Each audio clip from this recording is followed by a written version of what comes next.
Hi guys, this is Srinivas Gattani again. Today is 10th of March 2025, and there is one burning issue which I would like to talk about. And so I found this tweet from President Donald Trump when he was in his previous tenure.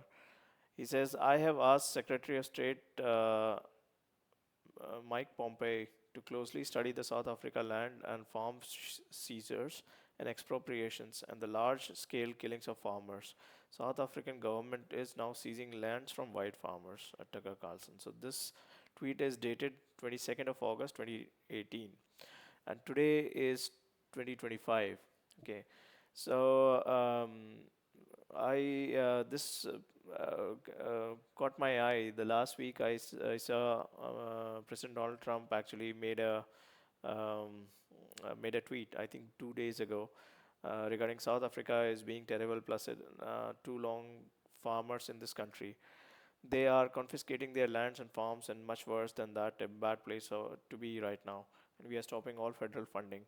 To go a step further, any farmer with family from South Africa seeking to flee the country for reasons of safety will be invited to the United States with a rapid pathway to citizenship.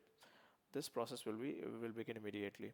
So I saw this yesterday, and I saw, okay, probably the things in South Africa are getting out of hand, and US is extending an MNST program, and President Trump is taking the lead here.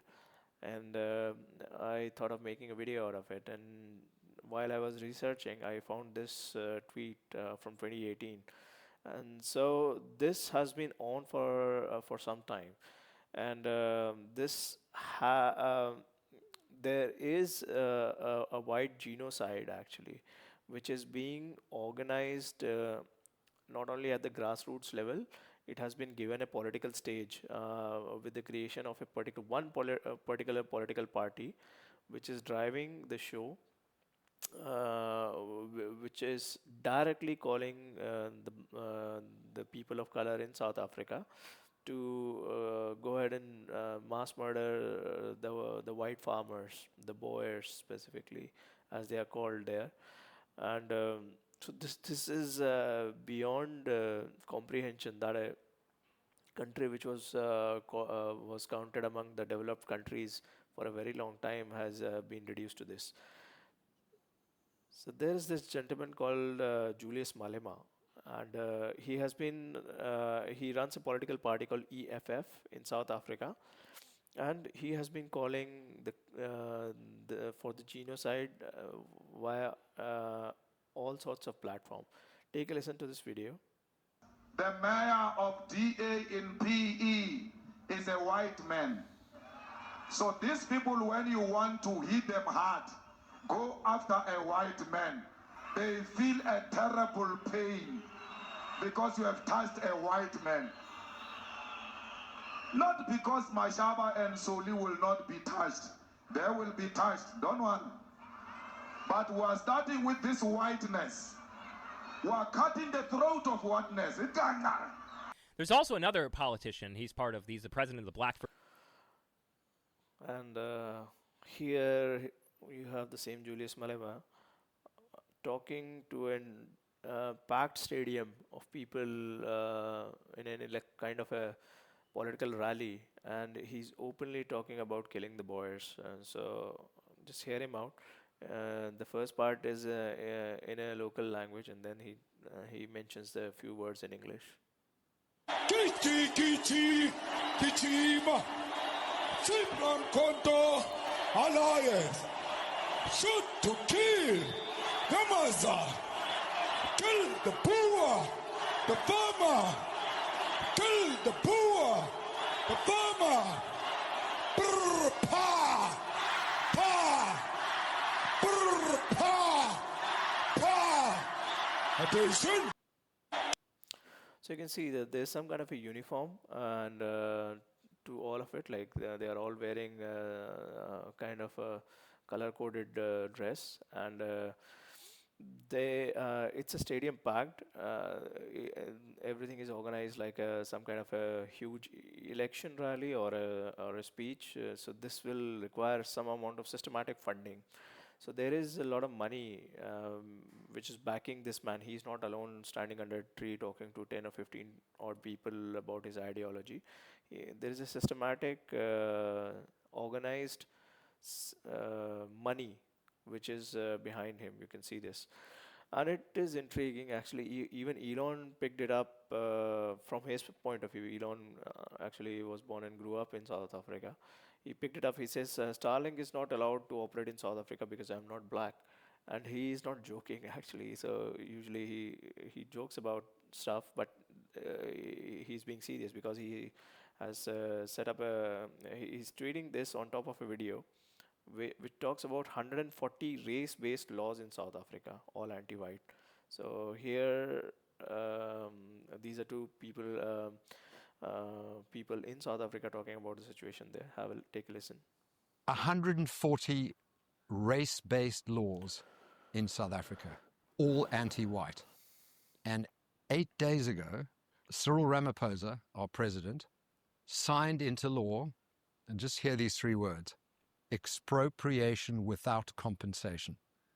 And this is just the straw that broke the camel's back. There's been endless laws, anti-white, boiling us like a frog in a bowl. And all I can say is thank you, America, and thank you, Donald Trump, for taking notice, because we are on the edge of the socialist abyss. So how do you guys get out of this?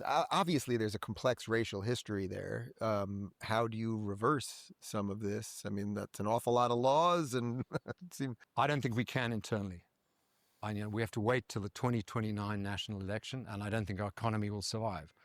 It requires some external dynamic to change it. And I think Donald Trump and America taking notice and coming in swinging with a baseball bat may be that dynamic we need. So when you saw over the last couple of years in America wokeness infecting our systems, and suddenly we were focused on race, and we were putting it into it was this very people who said we were systemically racist that were putting racism into the system in a systemic way, must have given you a little concern about the direction we're going, as much as that's now been rolled back. Well, we've been infected in South Africa with the evil woke mind virus way more than in America.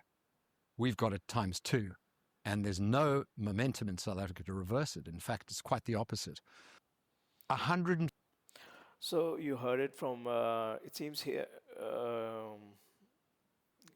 this guy is actually some kind of a political representative in South Africa, and he talked about two major points, that there are about 140 race-based laws which have been put into the constitution of South Africa, or made somehow legitimate via the rulings in South Africa, and these laws are all anti-white.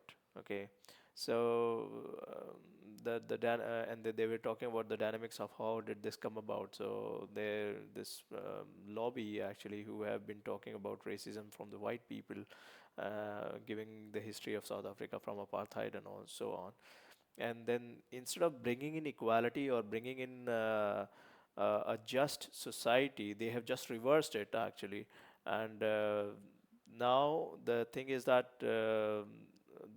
it is fully against the white people in South Africa, to an extent where the political parties are openly calling for genocide of the white farmers, and the confiscation of land without any compensation. He said about the three words called expropriation without compensation.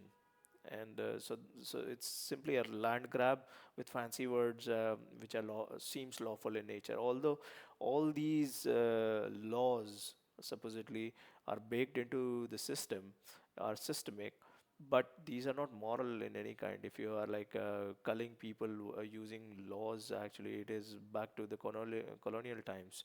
So even if you have like inverted it, but it is still morally incorrect or ethically incorrect, and it doesn't take more than a child to understand that this is bad actually. If you go look up the internet, a lot of articles which I read about 10 years ago. So I happened to have visited South Africa in 2017 for 3 months on a project deputation. And I had absolutely no history about what South Africa is in the modern day, other than what we have read in the history books when we were in school. So I got the first unbiased experience of South Africa, and I was really intrigued to know that there is a security issue right in the hearts of the main cities like Johannesburg, Cape Town, Durban, and the cities the dilapidation of the cities have already started by then. You can really see that there has been the continued deterioration, because there were parts of the cities which were well kept and which were like properly done and all, and then there were part of the cities which were really located next to these portions, which were like never cared, never looked after, kind of, or probably were looked after a while ago, but have been the money has stopped and the caring had stopped. You can see it because the infrastructure, the design of the infrastructure was of the city felt the same throughout, but there were portions of the cities where you can see the wear and tear has happened, or probably some kind of a dilapidation. You can see it in this photo. It's of the capital city called Pretoria, or it's from Johannesburg, 2010, and the difference in 2023. So it has been reduced to means to nothing actually. So it's not livable. Not There's a video here which where this guy points a white cross is placed for every farm murder of the white farmers Boer that is committed in South Africa. This resembles genocide. You can see the white crosses across the road. So even when I was there, I heard a lot about these attacks, which were there in the local news then, and even everybody got to know about them who were the South Africans.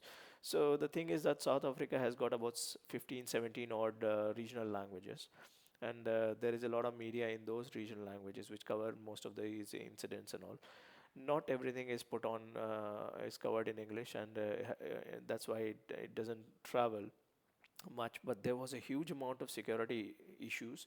There was a like home raids or shootings at restaurants, shootings on a shopping mall, things like that every now and then. And these were just not small petty once or twice events. It was a standard safety hazard across. And we when like I went for the deputation, I got one big letter from our company saying do's and don'ts of how you travel and all, how you keep safety, whom to talk to, how do you do not venture outside your gated community after these hours and all. I was like, okay, why with God's grace, I have traveled a lot across the globe, and I was not expecting this from South Africa. So this picked up because I was wondering why President Donald Trump and why is Elon Musk talking so much about South Africa. Elon might be having a emotional connect with South Africa, but it seems the problem there is genuine, and there could be more than what meets the eye. It could be the same syndicate who are making troubles across the globe, who are whom basically this could be the same money trails and same set of peoples who are making troubles in United States as well as Europe and other places. But it is blatant in South Africa. That's what it is. So do let me know what you think about this video. See you.